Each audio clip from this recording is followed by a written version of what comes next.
మీరు మీ అభిమాన shows and serials TV కన్నా ముందు ఈటీవీ విన్ యాప్ లో చూడండి. Download and subscribe to ETV win app. 99 రూపాయలు మాత్రమే.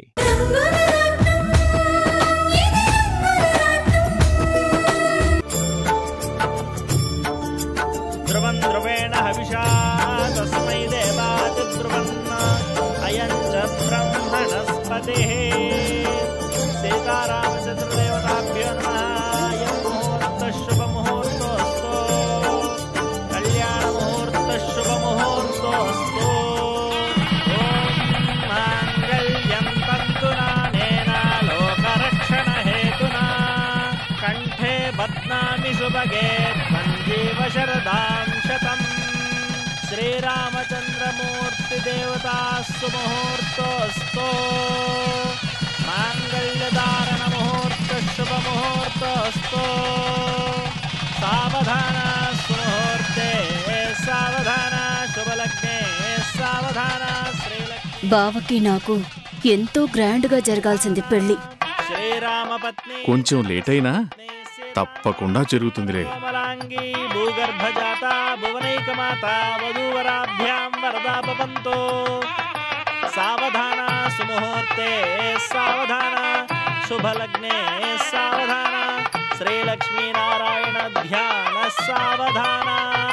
తదేవ లగ్నం సుదినం తదేవ తారాబలం చంద్రబలం తదేవ విద్యాబలం దైవబలం తదేవ లక్ష్మీపదేంద్రియం స్మరామి. సావధాన సుముహూర్తే సావధాన శుభలగ్నే సావధాన. శ్రీలక్ష్మీనారాయణ ధ్యాన సావధాన. శ్రీరామచంద్రమూర్తి కళ్యాణ ముహూర్త శుభముహూర్తోస్తు.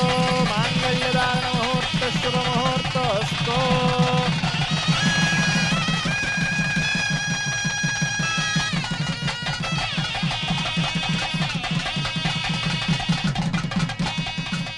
నందిని, దండం పెట్టమ్మా. సీతారాములారా, మీరిద్దరూ జంటగా కలిశారు. నేను కూడా నా భర్తని కలిసి జంటగా కలకాలం ఉండేలా ఆశీర్వదించండి.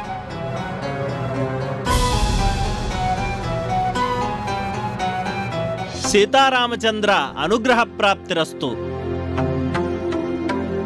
ఓం హనుమత్ లక్ష్మణ సీతా సమేత శ్రీరామచంద్రమూర్తి దేవతాభ్యో నమః. సమ్రాజం చ విరాజం చ విశ్రేర్యాజనో గృహే లక్ష్మీరాష్ట్రస్యాముఖే దయామాసంద్రజామసే. మానోహిగుంసే జాతవేదో గామశ్వం పురుషం జగతో అభిప్రదజ్ఞాగహి శ్రియా పరిపాతయా. సీతారామచంద్ర దేవతాభ్యో నమః. నందకర్పూరమంగళదీపనీరాజనం దర్శయామి. నీరాజనానంతరే శుద్ధాచమనీయం సమర్పయామి. నమస్కరోమి. సీతారామచంద్ర భగవాన్ की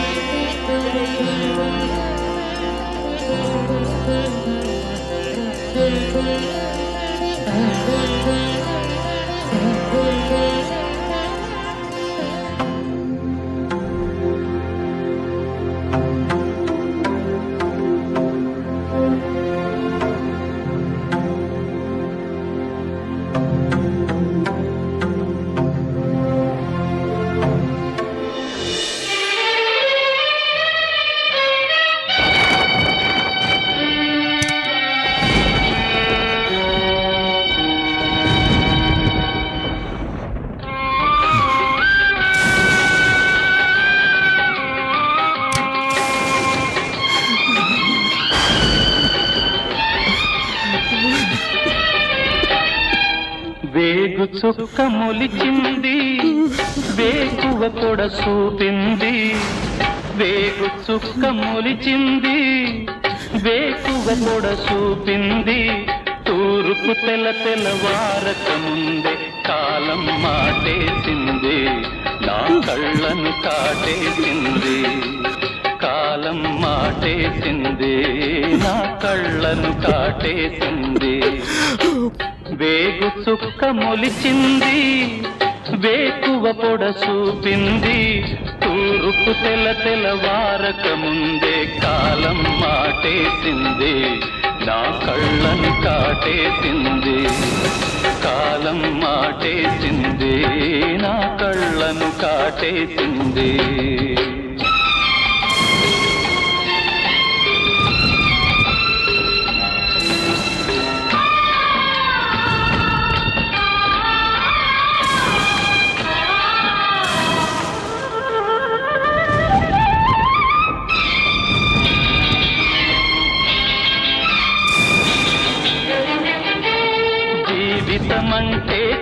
కాదు, అది కవులు రచించే కథ కాదు. కనుమరుగైనది తిరి కాదు, అది మనదని తలచుట సరికాదు. కుడి ఎడమైతే పొరపాటు లేదను నానుడి సత్యం కాదు, ఇది అందరికి అర్థం కాదు. ఓ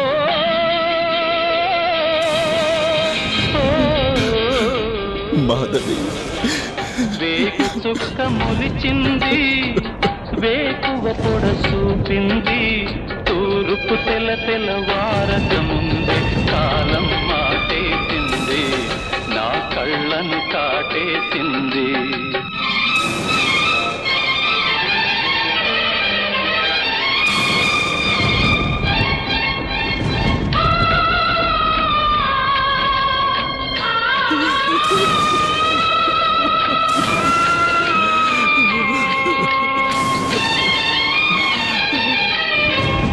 ఎండిన మల్లెకు వెలలేదు, మండే గుండెకు చలి లేదు.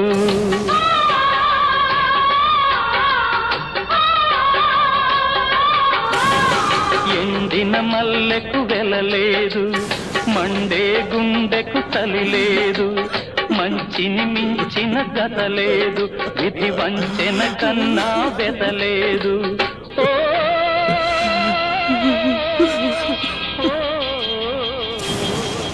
మాధవి,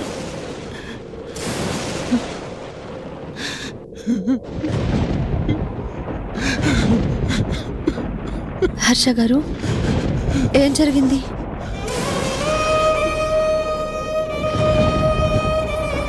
మాధవి, మిమ్మల్ని ఏమైంది? మాధవి గారి గురించి ఏమైనా తెలిసిందా? తెలిసింది. మాధవి, నా మాధవి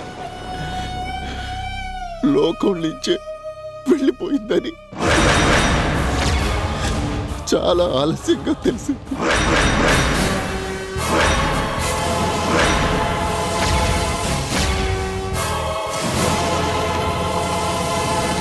అయ్యో, ఎంత చేదు నిజాన్ని వినాల్సి వచ్చింది. ఇదిగో, ఈ గాజులని గుర్తుపట్టడానికి అర్జెంటుగా రమ్మని ఇన్స్పెక్టర్ గారు ఫోన్ చేశారు. నేను వెళ్ళాను. ఈ ఆధారాన్ని తన జ్ఞాపకాలని మాత్రమే మిగిల్చి, మాధవి, నా మాధవి కనీసం ఆఖరి చూపుని కూడా నాకు దక్కనివ్వకుండా ఆ దేవుని దగ్గరికి వెళ్ళిపోయింది. ఏ నాటికైనా మాధవి తిరిగొస్తుంది. చీకటి తెరల మధ్య బ్రతుకుతున్న మనకి విముక్తి దొరుకుతుందని అనుకుంటే ఆ ఆశని అడి ఆశని చేసింది రాణి గారు. ప్లీజ్ హర్ష గారు, మీ బాధని ఆవేదనని నేను అర్థం చేసుకోగలను. కానీ అన్నీ తెలిసిన మీరే ఇలా అయిపోతే ఎలా? లేదు రాణి గారు, లేదు. నా గుండెల్లో బాధని మీకు ఎలా చెప్పను? ఈ నిజం తెలిస్తే అమ్మా నాన్నలు తట్టుకోలేరు. పుడుతూనే గుండె సమస్యతో అలమటించే పసివాడు నాని మీ అమ్మ లేదురా, ఈ జన్మకు తిరిగి రాదురా అంటే అక్కడికక్కడే కుప్పకూలిపోతాడు. ఎందుకు, ఏ పాపం చేశానని ఆ దేవుడు నాకు ఇంత పెద్ద శిక్ష విధించాడు? చెప్పండి రాణి గారు, చెప్పండి. హర్ష గారు, చావు పుట్టుకలు మన చేతుల్లో లేవని మీకు తెలుసు. జీవితం అనే రంగుల రాట్నంలో ఎవరు పైకో ఎవరు కిందకో నిర్ణయించేది ఆ దేవుడే. అందుకే కన్ను తెరిస్తే జననం, కన్ను మూస్తే మరణం, రెప్పపాటు జీవితం అన్నారు. మనం జీవించినంత కాలం మనకి బాధలు తప్పవు. బాధ్యతలకి బందీలైన మనకి అన్నీ భరించక తప్పదు. వద్దు రాణి గారు, వద్దు. ఎలాగైనా మీ భర్తని కలుసుకొని ఆనందపు వెలుగులను పంచుకోవాలనే ఆశ మీది. బ్రతికినంతకాలం ఈ చీకటి మంటలని నా గుండెల మీద మోస్తూ భరించక తప్పని నిరాశ నాది. ఇప్పటికీ మా కుటుంబం కోసం మీరు చేసింది చాలా ఎక్కువ. ఇంకా ఈ చీకటి తెరల మధ్య మీ భవిష్యత్తుని నాశనం చేసుకోవద్దు. ఆ దేవుడు నా నొసటి మీద శోకాన్ని రాసిపెట్టాక ఇక ఎలాంటి నాటకాలు వద్దు.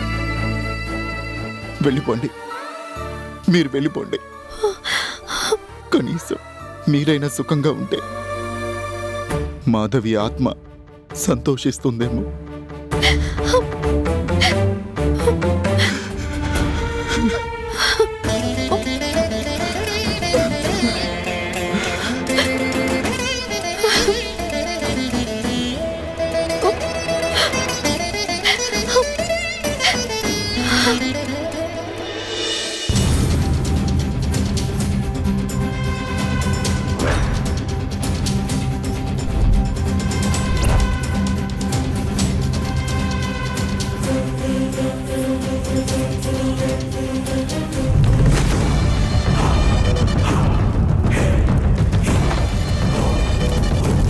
ఇక్కడ నేను కలెక్టర్గా ఉన్నంతకాలం మీరు ఎన్ని ప్రయత్నాలు చేసినా పర్మిషన్ ఇవ్వడం జరగని పని.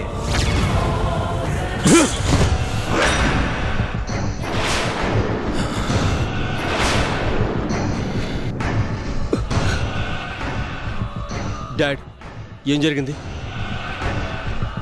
అవమానం, ధిక్కారం, దారుణమైన పరాభావం. ఎవరు? చెప్పు డాడీ, ఎవరు? ఆ కలెక్టర్ గోపి, సిద్ధప్ప, ఈ సింహవరం సిద్ధప్ప. తనంతట తానుగా వెళ్ళి అడిగితే ఆ గోపి నో అంటాడా?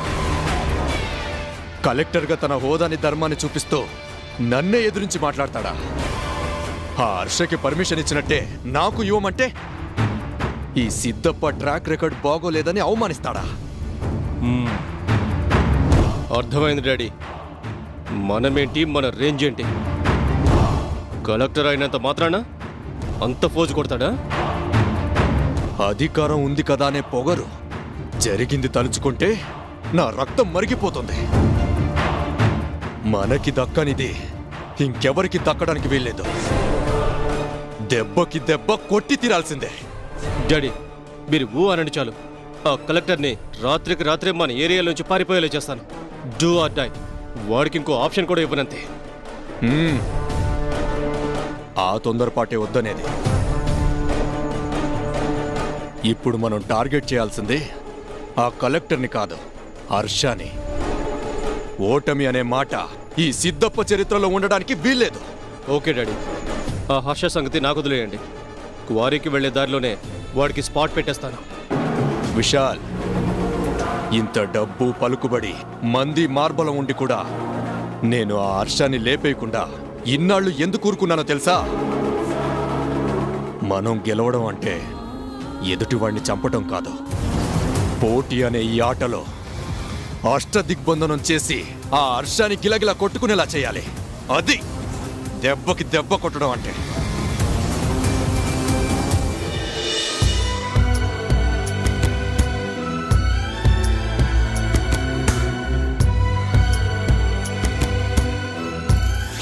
నా మాధవి లోకం నుంచే వెళ్ళిపోయిందని చాలా ఆలస్యంగా తెలిసింది.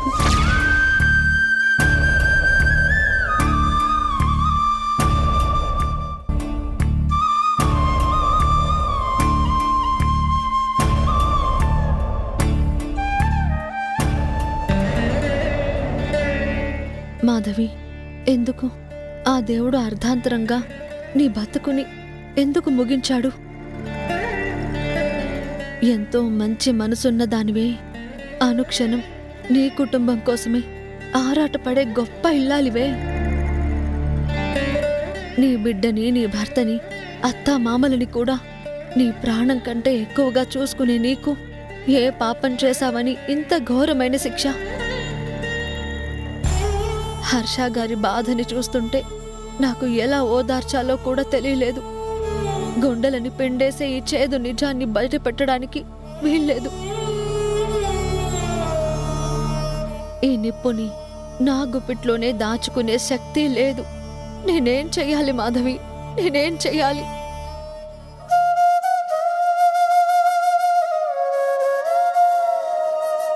మాధవి, ఏంటత్తయ్య? హర్షకేమైందమ్మా? సీతారాముల కళ్యాణం జరిపించకుండానే మధ్యలోనే ఏదో ఫోన్ వచ్చిందని కంగారుగా వెళ్ళిపోయాడు. కనీసం తిరిగొచ్చాకైనా ఏం జరిగిందో మాతో చెప్పనే లేదు. మేం పలకరించే అవకాశం కూడా లేకుండా తన గదిలోకెళ్ళి తలుపులు మూసుకున్నాడు. చెప్పమ్మా, కళ్యాణం మధ్యలో నుంచి బయటికి వెళ్ళకూడదని తెలిసాక కూడా టెన్షన్ పడుతూ వెళ్ళాడంటే ఏదో బలమైన కారణమే ఉండి తీరాలి. ఆలుమగల బంధాన్ని 10 కాలాల పాటు పచ్చగా ఉండనివ్వమని ప్రతి జంట కోరుకుంటూ ఎంతో భక్తి శ్రద్ధలతో ఆ సీతారామయ్యల కళ్యాణ వేడుకను జరిపిస్తారు కదా, అంతకన్నా ముఖ్యమైన పని ఏంటమ్మా? ఏం చెప్పను. మీరు ఏ బంధాన్ని గురించి అడుగుతున్నారు? ఆ బంధమే శాశ్వతంగా తెగిపోయింది అని చెప్పనా? జీవితాంతం మీ కొడుకు పక్కనే ఉండాల్సిన మీ కోడలు మాధవి ఆయన గుండెల మీద బతికినంత కాలం ఆరని చితి మంటలనే రగిల్చి ఈ లోకంలోంచే వెళ్ళిపోయింది అని చెప్పనా? మాధవి, మాట్లాడవేంటమ్మా? వాణ్ణి కన్నవాళ్ళం, మాతో కూడా చెప్పుకోలేనంత పెద్ద సమస్య ఏమై ఉంటుంది? అయ్యో, అదేం లేదత్తయ్య. బిజినెస్లో టెన్షన్స్ గురించి మీకు తెలిసిందే కదా. అంటే హర్ష ఎవరితోనైనా గొడవ పడ్డాడమ్మా? అదేమి కాదు మావయ్య గారు. బిజినెస్ అన్నాక పోటీ ఉంటుంది కదా. మన క్వారీని విస్తరించే పర్మిట్ని మీ అబ్బాయి సంపాదించినందుకు గిట్టని వాళ్ళెవరో కావాలనే గొడవ చేశారంట. కంపెనీ పనులన్నీ ఆపించేస్తామని బెదిరించారంట. అందుకే ఆ ఫోన్ రాగానే పూజ మధ్యలోనే తప్పనిసరి వెళ్ళిపోయారు. అమ్మా, నువ్వు చెప్పేది నిజమే కదూ? ఆ నిజాన్ని మీరు తట్టుకోలేరనే ఈ అబద్ధం చెప్తున్నందుకు నన్ను క్షమించండి అత్తయ్య. అయ్యో, నిజమే అత్తయ్య. రోజంతా ఆ టెన్షన్తోనే ఉన్నారు కదా, అందుకే మీ అబ్బాయి డిస్టర్బ్ చెయ్యొద్దు అని నాతో చెప్పి గదిలోకి వెళ్ళి పడుకున్నారు. మీరేమీ కంగారు పడకండి. అమ్మయ్యా, అంతే కదా. ఇంకేం జరిగిందో అని మేమిద్దరం చాలా టెన్షన్ పడ్డాం. ఏంటో, కొడుకు కోడలు కలిసి కళ్యాణం జరిపిస్తారు అనుకుంటే మీకు బదులుగా మేం పీటల మీద కూర్చోవలసొచ్చింది. పోనీలే పార్వతి, తప్పనిసరి కాబట్టి వాడు వెళ్లాల్సొచ్చింది. ఈ ఏడాది కాకపోయినా వచ్చే ఏడాదైనా సీతారామ కళ్యాణాన్ని మన హర్ష మాధవి జంటగా జరిపిస్తారులే. పద.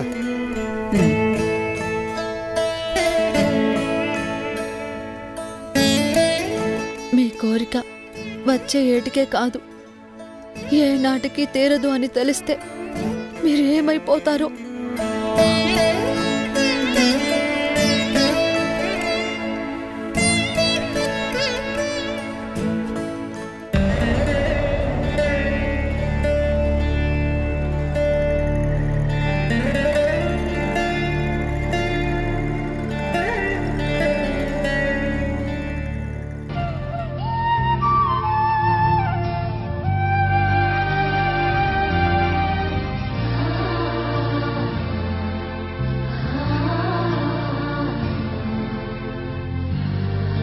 నాని, ఏమైంది నాన్న?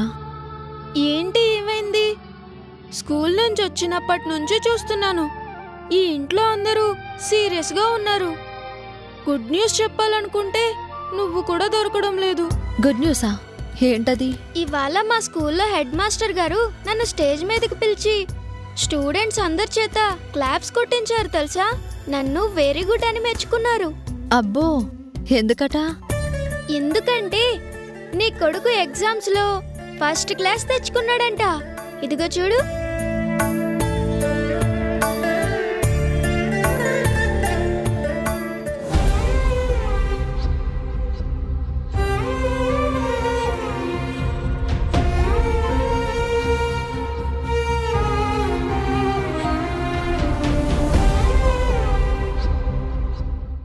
మాధవి ఎంతో ఉత్సాహంగా నీ కొడుకు నాకు ఫస్ట్ క్లాస్ వచ్చిందమ్మా అంటున్నాడు. ఈ గుడ్ న్యూస్ని వినడానికి నువ్వు లేవు అని తెలిస్తే ఈ పసివాడు తట్టుకోలేడు. అమ్మా, మరి నాకేం గిఫ్ట్ ఇస్తావు? మా బంగారు కొండ. ఏం కోరుకుంటే అదే ఇస్తాను. చెప్పు, నీకేం కావాలి? ఏమొద్దు. మా అమ్మ ఎప్పటికీ ఇలా నా దగ్గరే ఉంటే చాలు. నేనొస్తాను కానీ నువ్వు వెళ్ళి పడుకోనన్నా. గుడ్ నైట్ అమ్మా. గుడ్ నైట్ నాన్న. వెళ్ళు.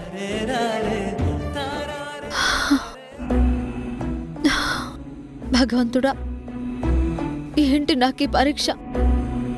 ఎలాగైనా నా రాధ ఎక్కడున్నాడో తెలుసుకోవాలి. గల్లెంతైన మాధవి ఆచూకీ కనిపెట్టి తన కుటుంబాన్ని తనకి భద్రంగా అప్పగించాలి. ఆ తర్వాతే నా భర్తతో నేను మళ్ళీ మా ఇంటికి వెళ్ళిపోవాలి అనుకున్నాను. అందుకే ఈ బాధ్యతల బంగారు పంజరంలో నాకు నేనుగా ఉండిపోయాను. కానీ ఇప్పుడు మాధవి ఈ లోకంలోనే లేదు. పంజరంలో పక్షిలాగా గిలగిలా కొట్టుకుంటున్న నాకు బయటపడేందుకు దారే కనిపించడం లేదు.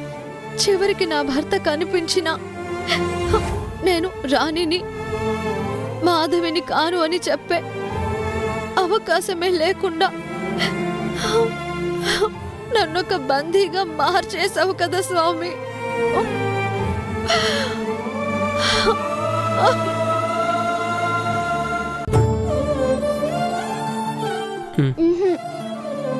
మరి అలాగా? నా చేత్తో నేను తినిపిస్తాను, సరేనా?